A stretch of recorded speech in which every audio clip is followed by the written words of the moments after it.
ఆత్మీయ బంధుమిత్రులకు నమస్సుమాంజలులు. మనమందరం కలిసి శ్రీ శివానందలహరి గురించి తెలుసుకుంటున్నాం. ఈరోజు శ్రీ శివానందలహరిలో 84వ శ్లోకము.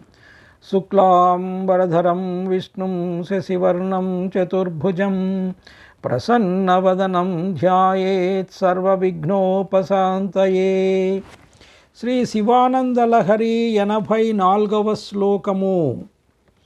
శివ తవ పరిచర్యా సంవిధానాయ గౌర్యా భవ మమ గుణధుర్యాం బుద్ధికన్యాం ప్రదాస్యే సకల భువన బంధో సచ్చిదానంద సింధో సదయ హృదయ గేహే సర్వదా సంవసత్వం.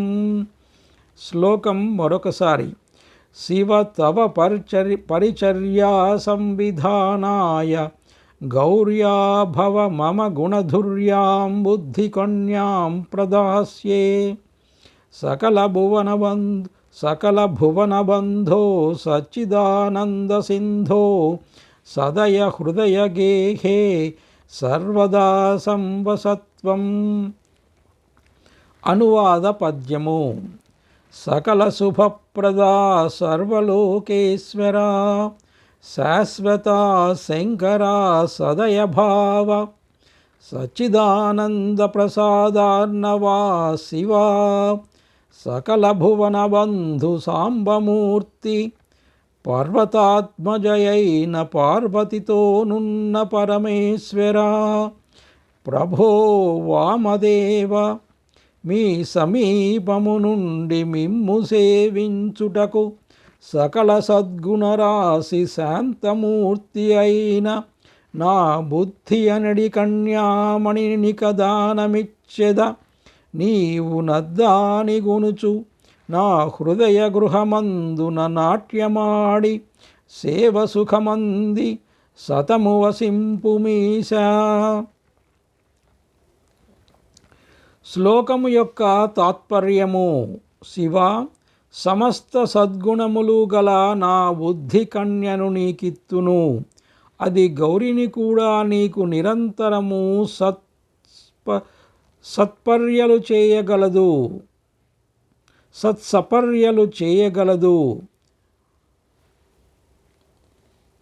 నా హృదయ సీమయందు గృహస్థుడవై సుఖముగా వసింపుము.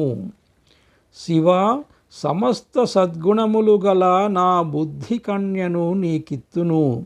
అది గౌరిని గూడి నీకు నిరంతరము సత్సపర్యలు చేయగలదు. నా హృదయ సీమయందు గృహస్థుడవై సుఖముగా వసింపుము. శ్లోకము యొక్క వివరణము.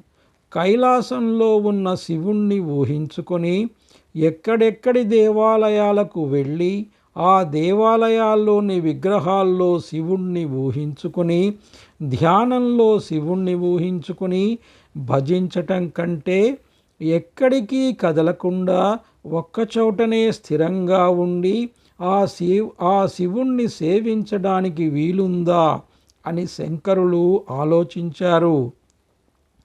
ఒక గృహస్థుకు బాగా నచ్చిన కుర్రవాడొకడున్నాడు. ఆ కుర్రవాడు అన్ని విధాలా యోగ్యుడు, యువకుడు, సాధువు, నిత్య సంతోషి, జ్ఞానవంతుడు, ధనవంతుడు, ఆశిష్ఠుడు, ద్రఢిష్ఠుడు, బలిష్ఠుడు. ఎలా అయినా ఆ కుర్రవాడు ఎప్పుడూ తన ఇంట్లోనే తన వద్దనే ఉంటే బాగుండుననుకున్నాడు. అంతే. ఒకే ఒక ఉపాయంతో ఆ కుర్రవాణ్ణి తన వద్దనే తన ఇంట్లోనే ఉండేటట్లు చేసుకోగలిగాడు. తన దగ్గర ఆ కుర్రవాడికి అన్ని విషయాల్లోనూ అన్ని విధాలా సరిపోయే కూతురు ఉన్నది. వెంటనే ఆ కూతుర్ని ఆ కుర్రవానికిచ్చి ఇల్లరికపు అల్లునిగా తెచ్చుకున్నాడా గృహస్థు. సరిగ్గా ఇలాగే శంకర భగవత్పాదులు కూడా శివుణ్ణి తన దగ్గరే తనలోనే శాశ్వతంగా ఉండిపోయే విధంగా చేసుకోగలిగారు. అయితే శంకరులకు పెళ్లి కాలేదు, పిల్లలెక్కడున్నారు శివునికి కట్టబెట్టడానికి అని అనుమానం రావచ్చు. ఆయన అంతకంటే ఇంకా విశేషమైన పద్ధతిలో శివుణ్ణి పొందగలిగాడు.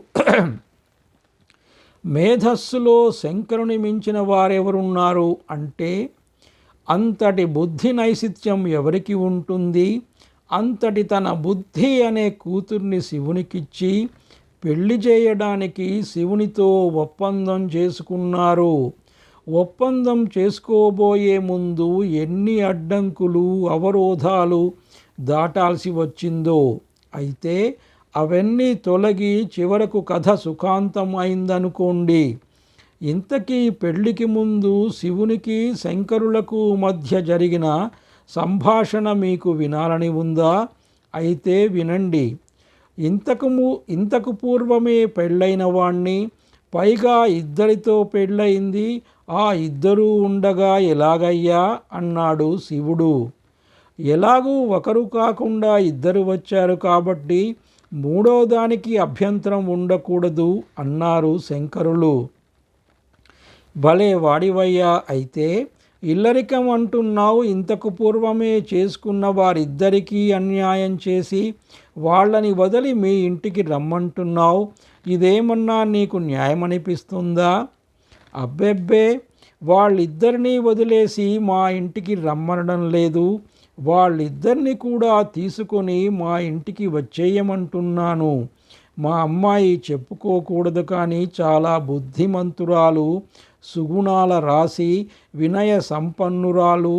మీ బోటి పెద్దలంటే ఎంత గౌరవమో భక్తో చెప్పలేను.